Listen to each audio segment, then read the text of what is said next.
রুমে যাব মানে? তুমিও আমাদের রুমে আসো, আব্বু আমার সাথে পরিচিত হও। ছোট আম্মু আমাকে চিনেন আর তোমার আব্বু জানেন যে আমি তোমাদের সেই জামিল। হায় হায়, এই ছেলে বলে কি? সবাই জানে, শুধু আমি জানি না? সবাই জানে, তবে নিশি হয়তো জানে না। ও আচ্ছা, তাহলে এই পাখনাটা শুধু জানে না। যদি জানতে পারে তাহলে আমার মাথা খেয়ে ফেলবে। নিশি জানলে কিভাবে তোমার মাথা খাবে? সেটা তুমি বুঝবে না। আজকে থেকে তুমি আমাদের সাথে থাকবে, আমাদের সাথে খাবে, কেমন? সেটা তোমার বলা লাগবে না। তবে তোমাদের সবার সাথে খেতে পারবো না, তুমি আর আমি একা একা খাবো। তুমি আর আমি একা একা কেন খাবো? এই যে তুমি আমাকে বাচ্চাদের মতো খাওয়াবে। মিয়া সাহেব বলে কি, তিনি নাকি বাচ্চা, দেখতে লাগে 70 বছরের বুড়ো। ও তাই নাকি? আচ্ছা আমি গেলাম। যাও, আমি তোমাদের বাসায় আসছি।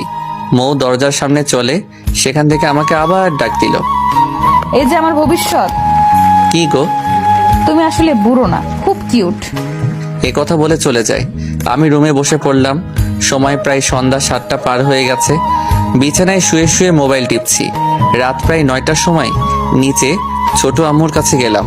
তাদের বাসায় কলিং বেল টিপ দিলাম। নিশি এসে দরজা খুলে দিয়ে আমাকে জড়িয়ে ধরে বলল, ওই জামিল ভাই, তুমি খুব খারাপ। আমি কি তোমার বোন না? তুমি আমাদের সেই জামিল, সেটা আগে বললেই কি হতো? আরে বোন, আমি কি তোকে আমার বোনের মতো আদর করিনি? এখন থেকে বেশি করে আদর করবে কিন্তু। অনেক আদর করব।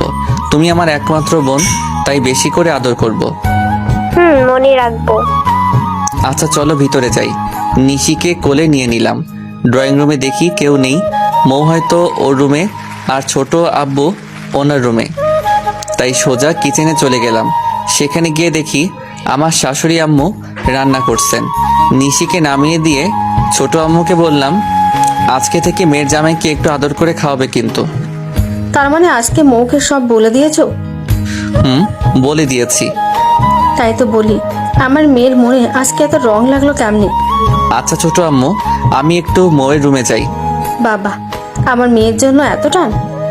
আরে ছোট আম্মু, তা না, আসলে আসলে কি? আচ্ছা যাও, মৌর রুমে আছে, ওর কাছে যাও। মৌয়ের রুমে দরজার কাছে এসে দেখি কি যেন লেখালেখি করছে, হয়তো কলেজের কোনো কাজ। তাই আমি দরজায় একটা টোকা দিলাম আর মৌ দরজার দিকে চেয়ে আমাকে দেখলো। তখন আমি বললাম, ম্যাডাম একটু ভিতরে আসতে পারি? আমার রুমে তোমার যখন খুশি আসবা, এটা বলার কি আছে? আরে তারপর একটা মেয়ে মানুষের রুমে না বলে আসাটা কেমন দেখায় না? আমি একটা মেয়ে মানুষ না, আমি তোমার হবু স্ত্রী আর এখন প্রেমিকা। ও তাই? তাই? আচ্ছা এসব বাদ দিয়ে এখানে এসে বসো। না, বসবো না, এখনই আমার রুমে চলে যাব। কেন?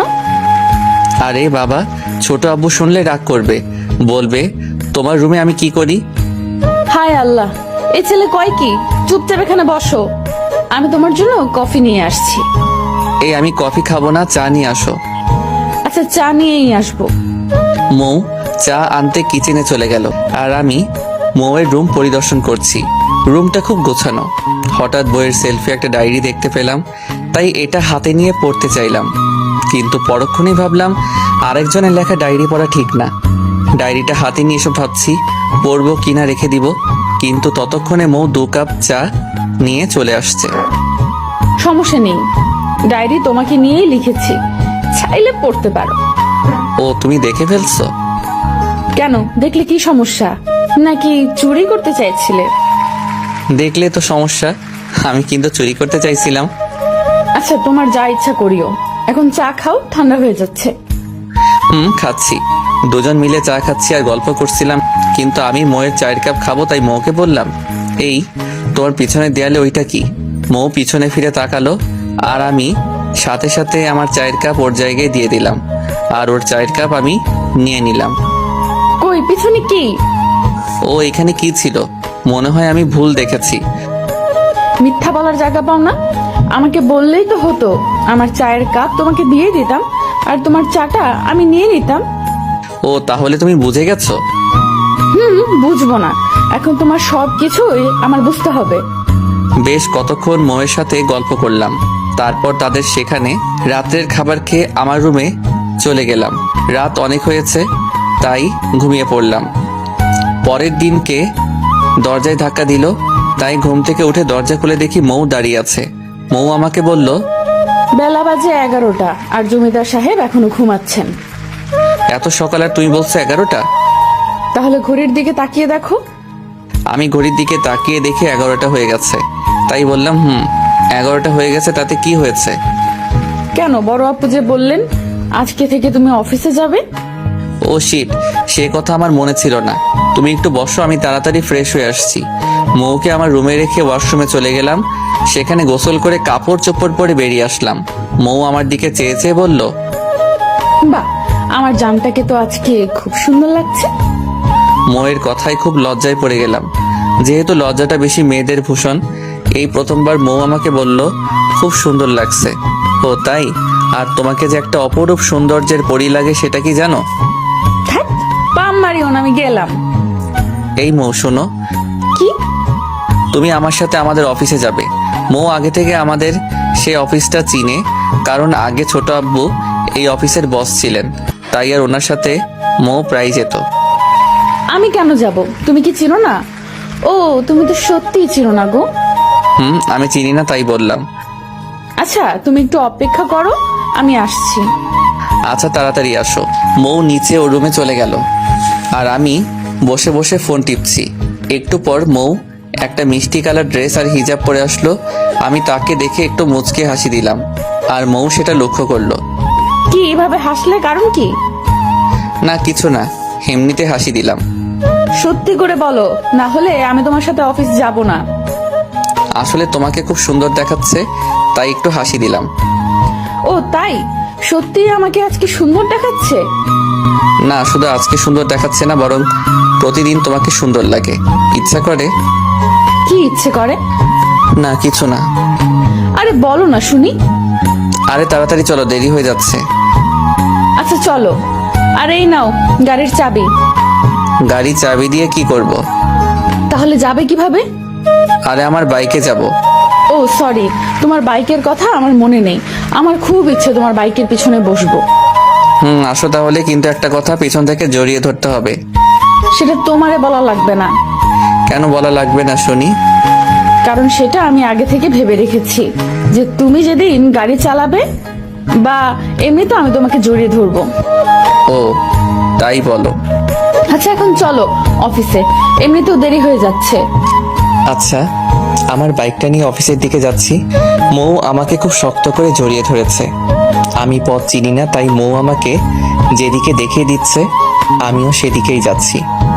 অবশেষে আমি অফিসে চলে আসলাম। অফিসের সামনে এসে দেখি সকল স্টাফ অফিসের দরজার সামনে লাইন ধরে দাঁড়িয়ে আছেন, কিন্তু এখানকার ম্যানেজার সাহেবকে দেখতে পেলাম না। তাই মৌকে বললাম, এখানে ম্যানেজার কোথায়? এখানের ম্যানেজার চলে গেছে, তুমি নতুন একজন নিয়োগ দিবে। ও আচ্ছা, সেখানকার দায়িত্বশীল একজন কর্মচারী আমার কাছে আসলেন। আসসালামু আলাইকুম স্যার, আমি রাফি। ওয়ালাইকুম আসসালাম। কেমন আছেন রাফি সাহেব? আলহামদুলিল্লাহ স্যার, ভালো আছি। আপনি কেমন আছেন? এই তো আছি আলহামদুলিল্লাহ। আসেন স্যার, ভিতর আসেন আর তাদের সাথে পরিচিত হন। একে একে সবার সাথে পরিচিত হলাম। তারপর আমার কেবিনে আমি আর মৌ ঢুকে গেলাম। আমি কেবিনে ঢোকার সাথে সাথে মৌ গিয়ে আমার চেয়ারে বসে পড়লো। আমি একটু অবাক হলাম, তাই বললাম, তুমি দেখি কোনো কথা না বলে এখানে গিয়ে বসে পড়লে। বারে, আমি এখানে নতুন বসি নাই, আমিও এখানের বস ছিলাম, আর তুমি আসায় আমার সব মাটি হয়ে গেল, তাই শেষবারের মতো আরো একবার বসে পড়লাম। ও, তুমি কিভাবে এখানকার বস ছিলে? আরে আগে এখানে আব্বু বস হিসেবে ছিল, এটা কি জানো না? হ্যাঁ জানি তো। আর আব্বু কলেজে সময় দিত, তাই আমি সবসময় এখানেই আসতাম। ও তাহলে ভালোই করেছো। আমার যেদিন ভালো না লাগবে সেদিন তুমি এখানে আসবে। না গো জানু, অফিসে যে কাজের কত চাপ তা এখন হারে হারে টের পাবে। সেটা আমি দেখে নিব। আমি আর মৌ কথা বলছিলাম, তখন আমার কেবিনে আবারও রাফি সাহেব আসলেন। স্যার, ভিতরে আসতে পারি? জি আসুন। মৌ রাফি সাহেবকে দেখে চেয়ার থেকে উঠে গেল, তাই সেই চেয়ারে আমি বসলাম। স্যার, একটা কথা বলবো। বলেন। সমস্যা নেই। আসলে স্যার আমাদের ম্যানেজার সাহেব গত 2 দিন আগে